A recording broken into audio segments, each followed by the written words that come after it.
अफगानों की मेजबानी हमारी तारीख की सबसे फाश गलती थी। वजीर दिफा ख्वाजा आसिफ कहते हैं मोहसिन कश लोग इस रियासत पर हमलावर हैं जिसने 50 साल से उनको पनाहगाहें मुयस्सर की हैं। जो वादा करते हैं उसे निभाते हैं। अरबों रुपए वादा निभाने का तावान मांगते हैं। पाकिस्तान की मट्टी ने न सिर्फ पनाह दी, इनके लिए एक सुपर पावर से टकराए।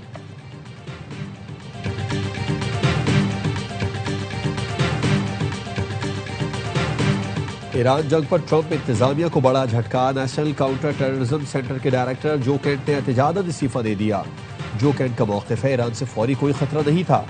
जंग इसराइल और उसकी ताकतवर लॉबी के दबाव पर शुरू की गई।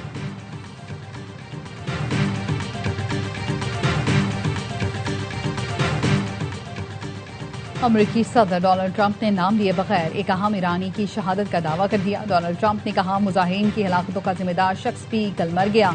ट्रंप ने ईरान जंग में साथ न देने पर नेटो इत्तेहादियों से मायूसी का इजहार किया।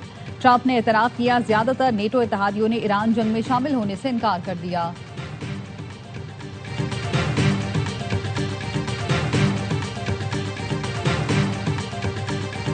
और हुकूमत का 23 मार्च को यौम पाकिस्तान की तकरीब न करने का फैसला। यौम पाकिस्तान परेड और मुंसलिक दीगर तकरीबात भी नहीं होगी। 23 मार्च एहतराम के साथ सादा परचम कुशाई की तकरीबात के जरिए मनाया जाएगा। हुकूमत ने फैसला किफायत शुमारी इक़दाम के तनाजुर में किया। इसराइल का ईरान के सिक्योरिटी चीफ अली लारेजानी को शहीद करने का दावा। बसीज फोर्स के कमांडर गुलाम रजा सुलेमानी को भी शहीद करने का दावा। इसराइली वजीर दिफा का कहना है ईरानी सिक्योरिटी चीफ बेटे के साथ अपार्टमेंट में थे। ईरान की जानिब से अली लारेजानी को निशाना बनाने की तरदीद। सोशल मीडिया पर उनके हाथ की लिखी तहरीर जारी कर दी गई। अली लारेजानी ने अपनी तहरीर में अमरीकी हमले में शहीद ईरानी बहरिया के जवानों को खिराज अकीदत पेश किया। लारेजानी ने लिखा इस्लामी जमहूरिया ईरान की बहरिया के बहादुर सिपाही अवाम के दिलों में हमेशा जिंदा रहेंगे। ये शहादतें ईरानी फौज की बुनियादों को मजीद मजबूत करेंगी।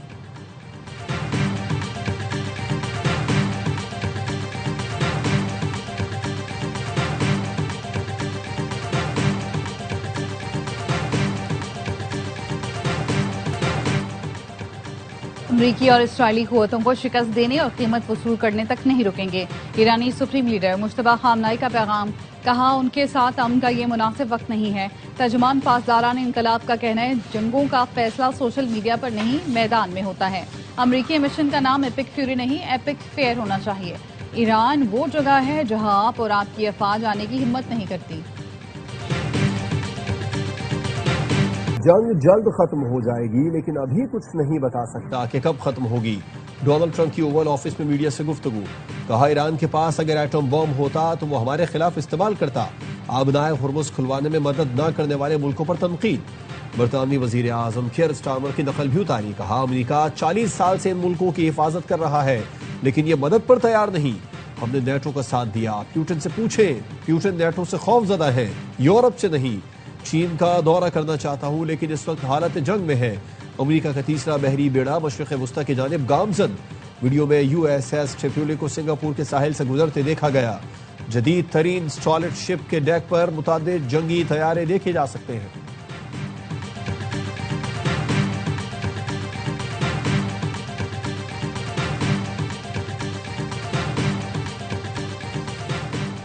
आबनाए हुर्मुज़ को खोलने के लिए किसी भी फौजी कार्रवाई का हिस्सा नहीं बनेंगे। फ्रांस के सदर मैक्रोन का दो टोक ऐलान।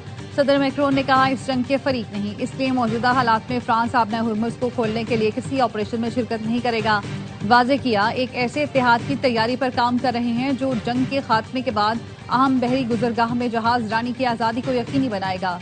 जर्मन वजीर खारजा का कहना है अमरीकी फौज आबनाए हुर्मुज़ महफूज बनाने की पोजीशन में नहीं तो यूरोपीय मुल्क भी अकेले ये काम नहीं कर सकते। मुहिम जोई के बजाय सब्र और इत्तेहादियों के साथ मिलकर सिफारती रास्ता निकालना ही हकीकत पसंदी है। खलीज फारिस से तेल, गैस और खाद की सप्लाई जल्द बहाल न हुई तो दुनिया भर में खुराक का संगीन बहरान पैदा हो जाएगा।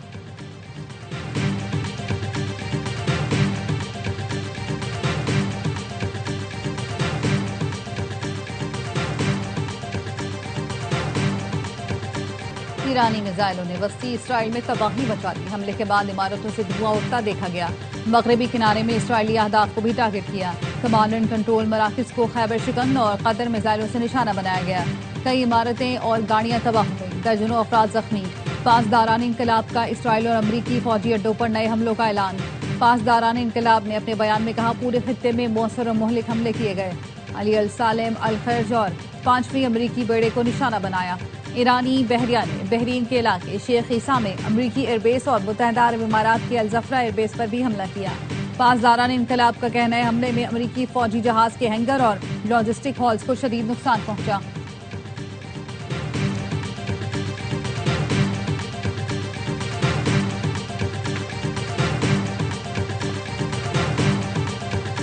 अमरीका ईरान जंग के बायस खित्ते में कशीदगी, ईंधन का बहरान सर उठाने लगा। मुमकिना बहरान से निपटने के लिए हुकूमत पाकिस्तान के पास दो ऑप्शन रह गए।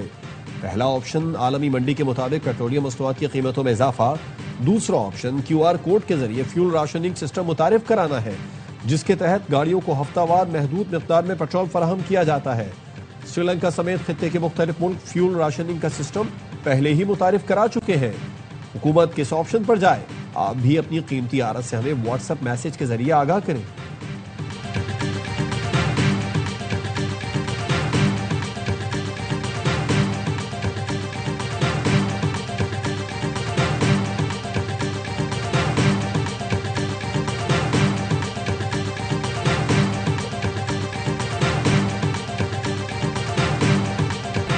तवानाई के संगीन बहरान से निपटने के लिए बेहतर हिकमत अमली बनाना होगी।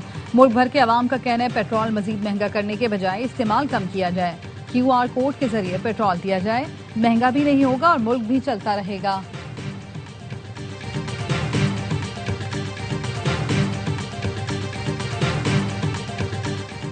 वफाकी वजीर दाखिला मोहसिन नकवी और वजीर खजाना मोहम्मद औरंगजेब की जेर सदारत इजलास।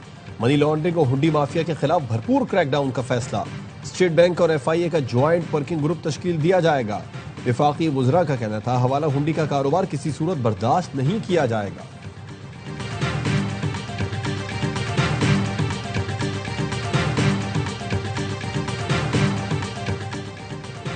रेडियो पाकिस्तान हमला केस आज फिर अदालत में ज़िम्नी चालान जमा न हुआ। वकील रेडियो पाकिस्तान ने एतराज किया, चालान जमा क्यों नहीं हुआ। ज़िम्नी चालान सुहेल आफरीदी से मुतालिक फॉरेंसिक रिपोर्ट पर बनाया जाना है।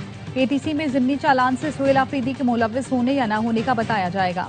जराए का कहना है वजीर आला KP सुहेल आफरीदी आज अडियाला जेल के बाहर भी नहीं पहुंचे। बानी PTI बाहर आएंगे और ये हुक्मरान खुद इनको बाहर निकालेंगे। बानी PTI की बहन अलीमा खानम कहती हैं हम बानी का इलाज चाहते हैं और कोई हमारा मुतालिबा नहीं। नौरीन न्याजी ने कहा हमारा भाई कभी कोई डील नहीं करेगा, एक दिन आएगा ये लोग हाथ जोड़कर इसको बाहर निकालेंगे।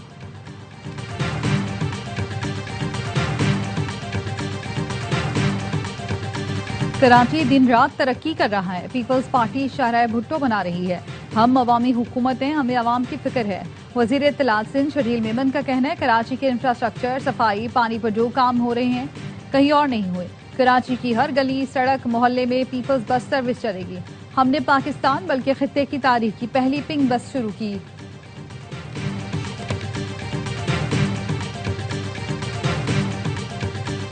कराची में आयशा मंजिल के करीब गाड़ी की टक्कर से मोटरसाइकिल सवार 2 अफराद जाम। हक IG सिंध जावेद आलम ओढ़ो की ज़ेर सदारत ट्रैफिक इंतजामात और फेसलेस टिकटिंग सिस्टम पर इजलास। कराची में जदीद सिस्टम के तहत 23,000 गाड़ियों को ब्लैक लिस्ट करने का इंकशाफ। ईद के बाद बगैर नंबर प्लेट मोटरसाइकिल चलाने वालों के खिलाफ कार्रवाई का फैसला। IG सिंध ने शहर में ट्रैफिक हादसा में इजाफे पर तहकीकाती रिपोर्ट तलब कर ली।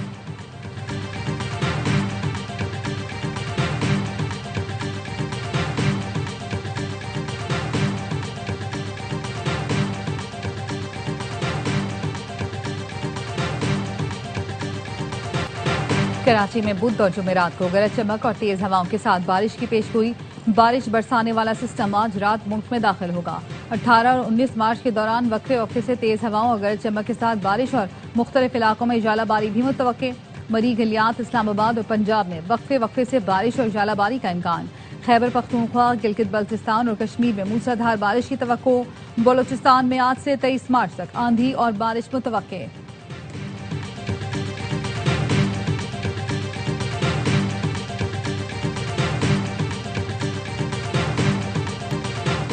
महंगाई ने ईद की तैयारियों को गोहना दिया। कराची में शॉपिंग के लिए रश लेकिन खरीदारी कम।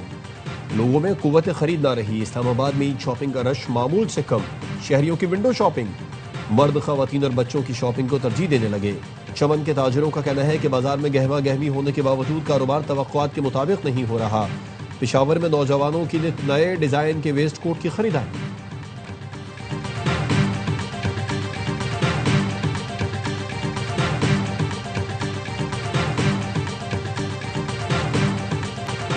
बर्फपोश पहाड़, खूबसूरत झीलें और दिल फरेब नज़ारे। पीएसएल ट्रॉफी इन्फिनिटी को इस्लामाबाद के बाद शिमाली इलाकों की सैर कराई गई। चमचमाती ट्रॉफी की स्कर्दू एयरपोर्ट और पचोरा झील पर नुमाइश शायकीन ने ट्रॉफी के साथ तस्वीरें बनवाई। पीएसएल 11 के टिकटों की ऑनलाइन फरोख्त जारी। शायकीन क्रिकेट मैचेस के टिकट कोरियर सर्विस की वेबसाइट से खरीद सकते हैं।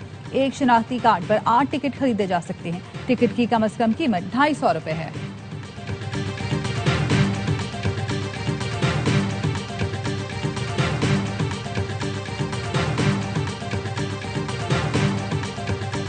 पाकिस्तान सुपर लीग की तैयारियों में तेजी। नई टीम हैदराबाद किंग्समैन ने सीजन 11 के लिए ऑस्ट्रेलिया के मार्नस लेबुशेन को कप्तान मुकर्रर कर दिया। लेबुशेन पहली बार पीएसएल में एक्शन में दिखाई देंगे। हैदराबाद ने सोशल मीडिया पर खुसूसी वीडियो शेयर करके कप्तान का ऐलान किया।